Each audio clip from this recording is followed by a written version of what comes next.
इचलकरंजी महापालिकेचा वर्धापन दिन आणि जागतिक रक्तदान दिनानिमित्त महापालिका आणि रोटरी क्लब एक्झिक्युटिव्ह यांच्या वतीनं रक्तदान शिबिर झालं।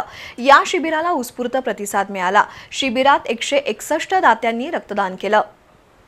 इचलकरंजी महापालिकेचा वर्धापन दिन आणि जागतिक रक्तदान दिनाचं औचित्य साधून रक्तदान शिबिर घेण्यात आलं। याचा शुभारंभ आयुक्त पल्लवी पाटील यांच्या हस्ते झाला।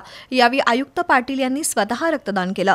प्रत्येकानं आपली सामाजिक जबाबदारी म्हणून रक्तदान करावं, यामुळे एखाद्या गरजू रुग्णांचा जीव वाचण्यास मदत होईल असं त्यांनी सांगितलं। इचलकरंजीतील Aadhaar blood bank, Lions blood bank आणि कोल्हापुरातील महालक्ष्मी ब्लड बँकेच्या सहकार्यानं झालेल्या या शिबिरात 161 रक्तदात्यांनी रक्तदान केलं।